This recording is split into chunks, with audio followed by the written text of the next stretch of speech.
Hello, everybody. Hope everybody's doing well. It is a distinct pleasure to be here and to talk to you. And I actually thought for some time about what I wanted to use this soapbox for and how I could best use my time in talking to you. And I came to the determination that I wanted to talk to you, given the context of these TED Talks, about the future of philanthropy, or at least the future as I see it. So I wanted to talk to you about it, and to start with, I needed to set some context. So I wanted to think of a good story that would help illustrate what I think of as the future of philanthropy. So picture yourself in Treasure Valley, Idaho. I know it's not necessarily what you thought you'd be doing today, but just do it for a moment, if you will. You ask yourself a question. What would you do if you wanted to lower the number of people that were incarcerated in your community without changing the criminal code and being able, to maintain some sort of parallel level of community safety?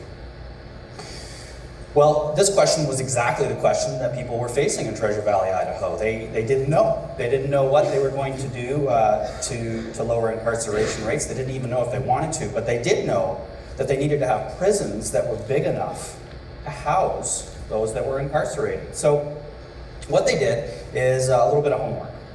And they figured out that if they were to look at the data from 15 years ago and try and find the strongest causal connector to the people that were incarcerated at that time, that would give them some predictability about what they could expect to find 15 years from now.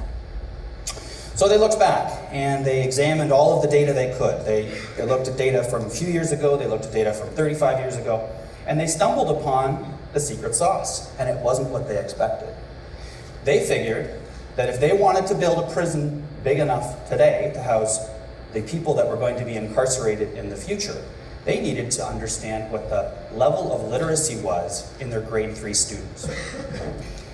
When they figured out what that level was in their grade 3 students, they could predict with some near certainty the size of the prison they were going to need 15 years later. Now, I share this story because to me, and I'll come around to it, it gets to the root of what I think needs to be the future of philanthropy, if philanthropy would like to remain relevant. Now, my own role with this is, in some people's view, is a bit of a paradox. I have an MBA, I'm a business school graduate, but I work in the not-for-profit sector, and for a lot of people, that's kind of a paradox. Like, isn't business about for-profit, whereas charity or not-for-profit or philanthropy, whatever label you want to put on it, that's about altruism.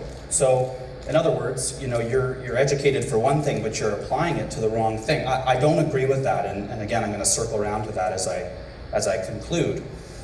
But for me, I think that the difference between the for-profit sector and the not-for-profit sector really only comes down to one fundamental thing, and that is motivation. Both the for-profit and profit sectors have very similar challenges.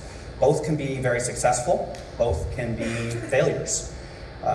Both have the potential to have really positive impact on the lives of people, and both have the ability to be fraudulent and to have devastating negative impacts on people's lives. So to me, and when I look at how I've used my business education to apply myself to the not-for-profit sector, I've really thought about how the only fundamental difference between the two is that motivation. The for-profit motivation is different from the motivation of charities. Now, I want to be clear about this because I think there is this feeling that those that work in the charitable sector have something against the idea of profit. I actually think profit motive serves a very important role. It's certainly been the source of all kinds of very positive human benefits, the economic benefits, the effect that can have on people's lives, the historically strong link between the effect that has and personal freedom for people living in certain countries. Those are all very good things, and I support them. But we also know that profit motive isn't enough. We also know that profit motive can leave a community with problems that it is not satisfied with. Problems like poverty, problems like stigma, bias.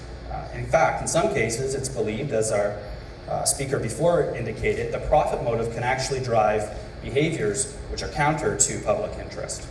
And so, there is government, and they play a role, but they are somewhat of a blunt instrument, if you will, in that you can't take your tax bill and designate, I think I'd like to focus my taxes this year on the environment, or I'd like to focus my taxes this year on poverty. This is where charity comes in. We, with charity, have the chance to define what we want our communities to be and get involved. In this sense, charities are a building block for the way that you want your community to be. So you'll notice when I'm describing this, I'm not describing charities in terms of goodwill. I'm not describing charity in terms of good intention. I'm describing charity in a very practical, pragmatic, and in some cases, selfish way. It's what I want for my community, and charity is the vessel by which I will get there. This is a very different way to think about charity, but I really want to encourage you to start thinking of it that way. I think that the charities are motivated, as I say, not by profit, of course, but they're motivated by the will to change something for what they think will be better. So this motive is very powerful, much like the profit motive is very powerful, but it is not, as I say, about feeling good about what you're doing, although it does feel good. Same way, for a lot of people, generating a profit feels good. So this brings me around to what I wanted to really reinforce today with the time that I've got with you, and that is the notion of taking what is something that is not so different from profit in terms of its operations, but very different in terms of its motive and intention, and talk to you about how I think philanthropy needs to evolve. I think it needs to evolve to a notion that focuses on effectiveness. And I want to be very clear about this. Efficiency and effectiveness are two very different things. Now, that may seem very obvious to you, but let me first point out that being efficient is incredibly easy, and it's tempting for that reason. You can be efficient if you want. All you have to do is go out, hire a bunch of people who are poorly qualified. That's generally pretty easy to do. It doesn't cost very much. Definitely don't promote yourself, because that would make you less efficient. You also don't want to invest in your infrastructure. You'd rather let that crumble, because that also costs money. And presto, you're a very efficient organization. Congratulations. But you're also a very useless organization at that point. So I think it's been an interesting turn that we've seen recently, a turn that we need to divert from, where we think that to be efficient is to be effective. There was a very interesting survey which I was reading about recently, a Better Business Bureau survey. It asked donors if they thought it was important to understand how much of their money was going to the cause. And you won't be surprised to hear that lots of them thought that was important. That's a pretty common way of thinking. 78% felt that way. They also asked them, how important is it to you that you know that your donation is making a difference, that they're doing good with that money? Only 6% said they thought that was important.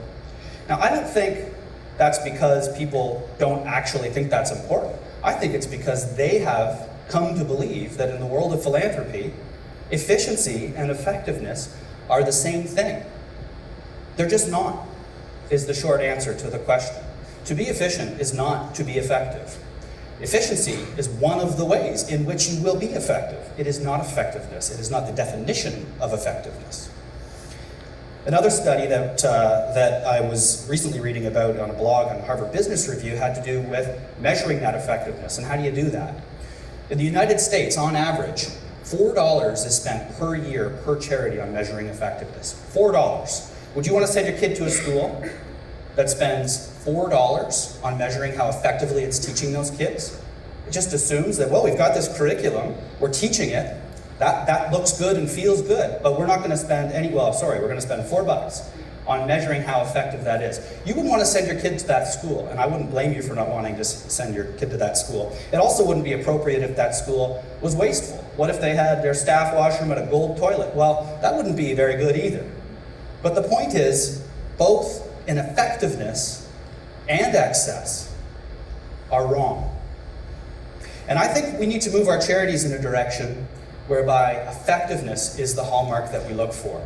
And efficiency is just one of the ways that we get there. I think that that would make for a sector that would engage young people in a way that it's probably not doing right now. I started this by saying that, this TED Talk by saying that I saw the future of philanthropy in a certain and specific way, but I also see a role for you.